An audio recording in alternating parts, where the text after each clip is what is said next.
Welcoming you people back to the world of economics. We will continue with chapter number 3.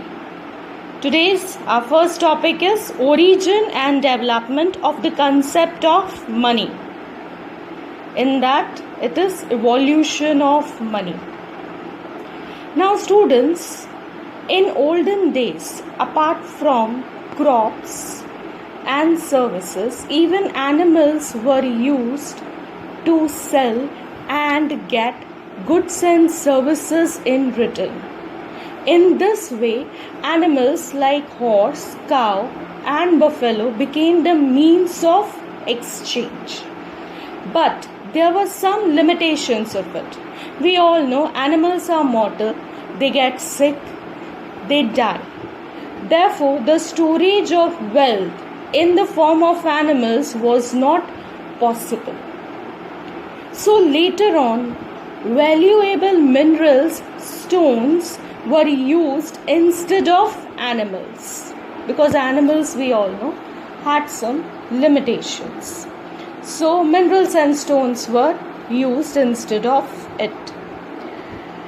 Then with the start of imperialism, the use of coins was started as a means of trade and exchange of goods and services in the kingdom.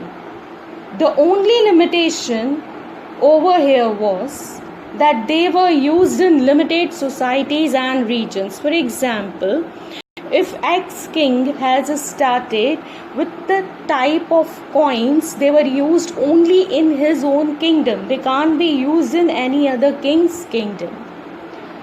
So this was again another problem. Now with democracy and industrialization, the need for modern money as a means of exchange arose. With the support of government, the money became widely accepted as a means of exchange for goods and services. Money also succeeded in overcoming the limitations of barter system. The advent of banking system, the starting of banking system made it easier to transfer and store the money. Next we move on to meaning of money. Mr. Marshall, the economist Marshall, says that money is that medium which is used as a medium of exchange without any doubt or investigation, regardless of time or place.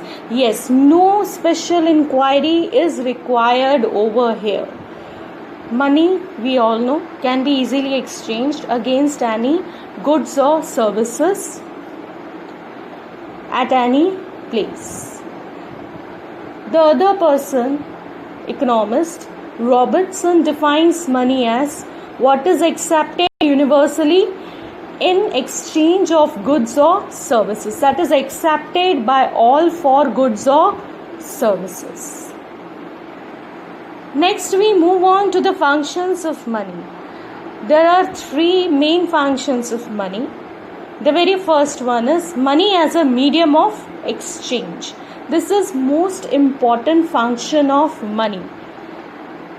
It states that as it removes the limitation of lack of double coincidence of want, it becomes easier for a person to exchange. A person can spend money to satisfy his present demand of goods and services and also save money for future. It is very simple and easy. In double coincidence of wants, it was necessary for a farmer to find the person who is ready to exchange whatever he has produced for. He is supposed to find the person who is ready to get his produce and to give him in against what he wants.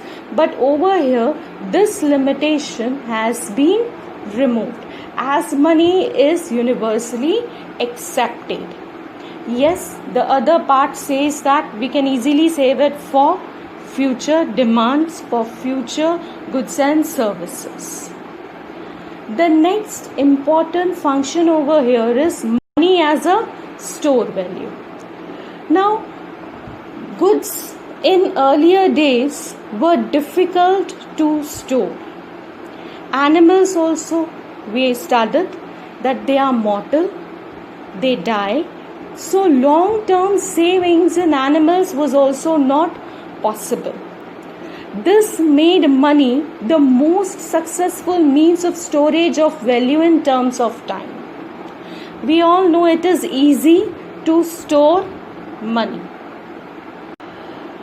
We can keep money in bank and use it whenever we want in exchange of goods and services. Another advantage of using money was that it could be used as a standard of deferred payments. Deferred payments means payments that we will do later on. It is helpful in credit transactions, hire purchase and installment payments. The third function is money as a measure value. Now, in barter system, exchange was possible, but it was difficult to remember the rates of goods and services. But nowadays, because of money, we don't need to remember it. Over here, we all know that the rates are already written on the products that we want to buy. So over here, we need not keep in mind the rates of products.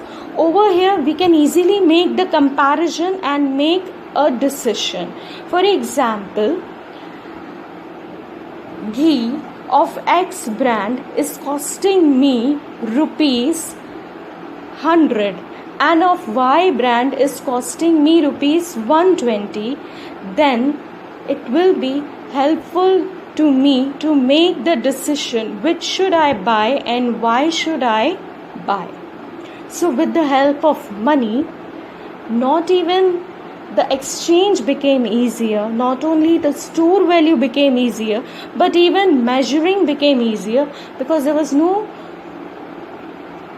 problem over here related to remembering the rates, remembering the prices. Comparisons can also be easily done. Today's last topic is types of money.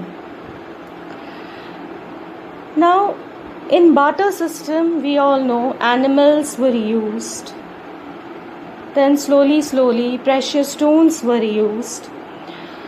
Later on, metal coins came into existence, which were followed by government-regulated notes and currency coins. This was succeeded by banking system. Then credit cards, debit cards and e-banking system also started. So, we can say on this basis that there are 6 different types of money. Very first is commodity money. We have already studied. Commodity money means whatever a farmer is producing goods. Commodity money. Animals money, that is horse, cow, buffalo. Metal money, coins. Paper money, we all know. Plastic money, again it deals with our credit cards. Banking money, that is invisible or e-money. Students, that's it in today's session. Thank you.